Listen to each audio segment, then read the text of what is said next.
And just to kind of recap to myself, I remember you did say, so sometimes I felt like I wasn't doing, you're kind of also asking what can I do better, and also why was the match so good. So I think I'm doing a good job, man. I think I'm addressing plenty of this shit.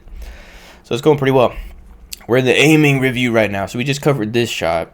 Just my interpretation of the shot. Nothing more than that, because everybody does what they do. I just talk about from myself. So here we are. Critical chance right here. We can genuinely shoot this guy. There's like no reason we can't. Because there's like a 99% chance that he's going to back up. What's our crosshair doing right here? It's because we're too wishy-washy, right? We flicked over here. I mean, it happens. No, don't get me wrong. Like, but if we improve our camera movement, we're going to overshoot less and stuff like that. But overshooting is okay. Assuming we're just not like crazy that good at aim, right? But are we going to stabilize on his hitbox here? So we're kind of doing a lot of movement as well. Oh shit, that was cool. That was a cool vision there. So I think we're still kind of erratically, I mean not totally erratically obviously, but we're just kind of moving the camera too much when, like I said, we want to try to stabilize on his hitbox. And make our movement, learn to put our movement with stabilizing on his hitbox rather than using our camera to like move around and stuff like that, and then we flick shot him at the end. Yeah. So that's good. That's good. It's not always what you need to do because sometimes your movement is like more important. But for these moments, oh yeah, bro, you're stable as the tank and you can focus on the hitbox 100%. But he's scared. He's leaving. So we kind of dipped down there, which we didn't need to do. Which is another movement, another thing probably associated with our movement or how we're sort of navigating the digital world here. But we can stabilize on his hitbox if our goal is to get the shot. That was another miss because we're down here and then we're flicking, you know what I mean? And then another one, we dipped way down. Almost got in there, but we were to the right. So that's like a more reasonable mistake where we didn't really know for sure where he was going to go. We were stabilized on his hitbox for the most part, and we missed because he moved. And we didn't react like instantly, right? That's like a more reasonable miss. But I think the other stuff can definitely be improved upon. So now we're just going to watch it.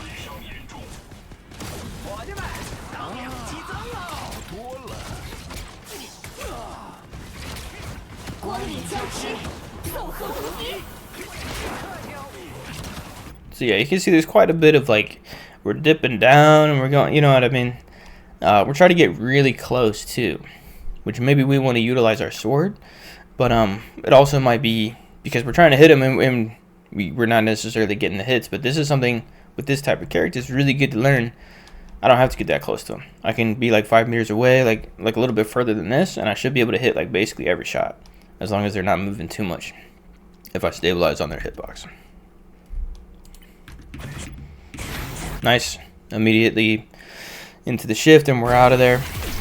We're still kind of holding the space a bit. We got caught on the object maybe a little bit there. Oh wow. She's gonna try to get out of there now. Looks like you focused her. That's good. You never know if your team's gonna focus her too and get the kill. So this is happening now. But he's gonna go for the big time. Right at, he's pretty good at some stuff. So he went right at the end of the healing ultimate. Looks good. I don't know if he got anybody. Oh yeah, he got the Punisher. We all want to kill the Punisher. Looks like you're kind of going after the healer here, which is also super reasonable. And then I don't know. I have a hard time. Oh yeah, so you want to push him back. That's a pretty smart Magneto play there for sure. Cause you separate them like this. I mean that's like a pro play to just like immediately think, oh, he's right there. I can push him this way. That's pretty damn smart, man. That's high skill play. So we got rid of him. He's gonna go back that way now, because he can't come back across here. Now we see the magic. Magic's gone. So yeah, you can't chase him, but he's gonna go after him. Looks good. Looks good. Yeah, that's nice. 1 second here. So I didn't mention it yet, but with the aiming stuff, it's like best to drill it, right, rather than trying to be doing it in game during these brief moments when we have the opportunity to. So yeah, of course, like practice range And this game is really quite good. So I can just be Magneto in there. I can go against whatever opponent I want. I can have them do just movement or even attack me the whole time. And then I can practice to stabilize on the hitbox and be aware of when I can shoot them. And not even shoot them, just to kind of simplify it and do a drill. Because they're going to jump, I'm going to jump, we're both going to be moving and stuff like that. So that's like learning how to stabilize on the hitbox.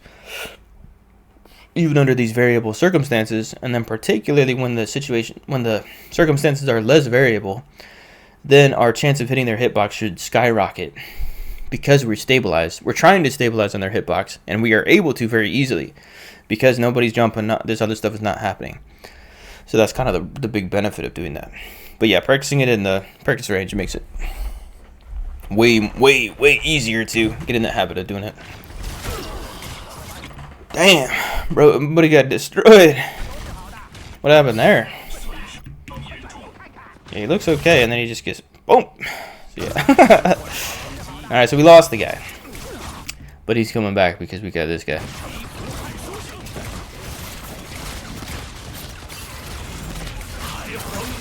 So it's definitely a little risky. That's what I was thinking. The positioning going up and back and forth here, it was risky.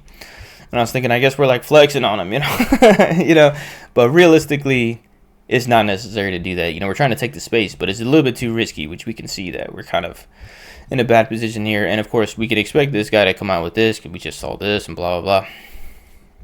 So we can expect to get into some ultimate trouble pretty soon as well, rather than it just being pure neutral right here. And we got cooked by that guy's what? Wait, what? Oh, we just got cooked in general, and then our team did this, which is a decent way to kind of stop him and try to get him to not come in as fast. But yeah, it's not going to be not really going to kill anybody there. Almost, he's doing pretty bad though. Man, he's getting cooked. So your team's not doing well enough without you. So that was where, you know, I can easily encourage you to be more aware of like some shit's about to go down, rather than we're neutral and we're dominating, we're gonna jump on top of them around this corner. You know what I mean?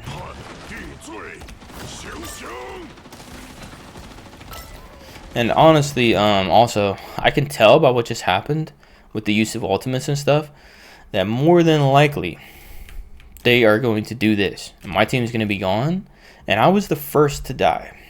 So what that means is I can choose the strange portal, and I can bring the whole fucking team back, and we can challenge this on point. In a higher rank, this is literally what happens every single time. It's almost always like a double or a triple fight with the use of the strange portal, rather than people just get the point and that's it. That's it. You know what I mean? So that's something you don't have to implement and stuff like that, but it's good to be aware of that. You 100% could have done that. Because sometimes it's like not going to work out, but you died early enough that you could have challenged them before this thing. And then your whole team would have been there.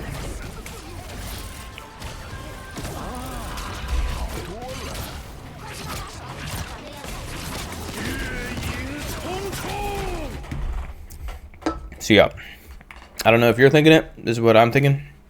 When this is happening, you know, this what I'm doing right here, this is basically just for fun. It's for ult charge. I'm not going to be able to kill this guy. It doesn't really accomplish anything. So I am ready to ditch this at any time. I can't be too dedicated to this unless a bunch of things change and my team's all over it. But even then, I mean, they have so much support through here. That's just what I'm thinking. I'm like, that's what I'm thinking, right? So when I'm getting this close, I don't feel comfortable. I'm saying something's not right. Something's not going right. Something don't feel right. And I'm getting even closer. Right here particularly. It's like, what the fuck am I doing? You know what I mean? I'm putting myself at risk for no reason. No benefit. Because they're going to come through this door in a minute anyway. So it's not like I'm taking space and pushing them back. I'm just kind of risking for no reason. Yeah. I mean, potentially we're scaring them off, but it's too risky.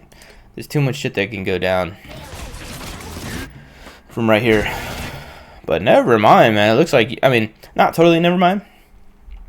But you did make a really, really nice play there. And you also had the benefit of this guy helping you which, you know what I mean. And that's again like something I noticed about your play is like you're going for these squishies in the back, and if you got a guy like this helping you out, you can get these squishy kills, and we just did. So that's very valuable, you know, to not have her off the start. But I would say this is more her fault than anything else. She should have realized, just like what I'm saying here, it feels risky. If I was right there as fucking Squirrel Girl, yeah, it feels risky. And there's no benefit yet. Like, this stuff is about to come anyway. So we don't have to be doing this. We don't have to be risking our death. So let's see what happens. So he ends up doing this through here. Makes a pretty nice ult that goes pretty far. So yeah. You got some big time healing there. Ended up working out. Yeah, you do have triple heals. So if you knew that you had triple heals, you know what I mean? I guess it's kind of different. But yeah, so you got saved there, whereas in a lot of situations, it would have been tough to survive that. I mean, even he survived. So I would say that that's more due to the other team's mistakes. And we just got another kill. So this guy's cooking. I'm actually going to watch from his perspective to see what the hell he just did. So yeah, he saw this. He went to half health. He's getting a bunch of health really fast. What the hell? Okay. He goes right out. So yeah, he just got out right away. Pretty cool. Right down on top of the man, plus the other damage, and he is gone. So that's really nice. He's got 3 squishies just whooping him, man. So now he's in danger. But yeah, in general, I mean, I would have liked to see him be dead there. At a higher rank for sure. Because he's just too much off from his team. And specifically when this shit comes out. Boom, stun him, hit him twice in the face. I mean, it's kind of hard to aim with Squirrel Girl when targets are moving around. But potentially get another shot. That's quite a bit of damage. Plus these 3 should all be damaging him the whole time. Like trying to get headshots and stuff. So... anyway, I'm just talking. So let's go back. We got something happening here.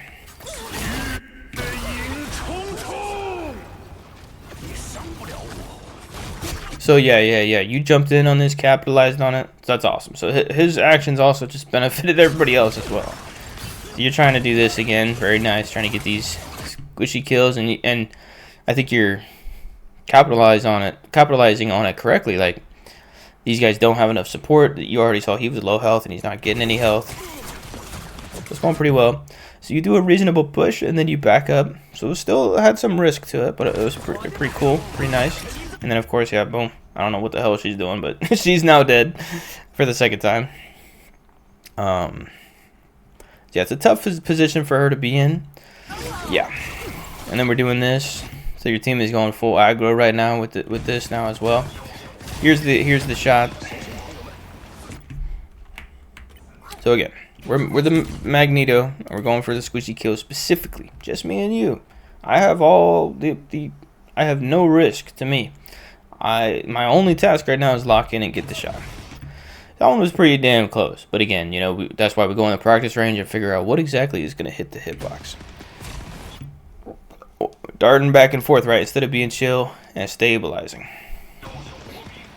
It's going to really improve our accuracy. And if our goal is to stabilize on the hitbox, we'll be following her much more. And our goal is to specifically hit her hitbox. We'd probably be following her a lot more there. We did that, which is a little bit too late, right? So that's also something we can get better at if we focus on aiming and trying to kill squishies more. We would kind of realize, is she going to go around the corner, right? And then we're kind of going, we're just checking the place out, I guess. But definitely it's... in another match, that would be risky. But in this match, you know, it's whatever. But still, we're kind of... but the one downside to it is that we soak in damage. And that can potentially be a problem. Because basically our healers then have to heal us. Which takes away healing from somebody else who might need it more than us. That's like sometimes why, even though in a match like this where we can... we want to also be aware of that downside. And even just taking damage, even though there's no risk of dying, can potentially lead to somebody else's death.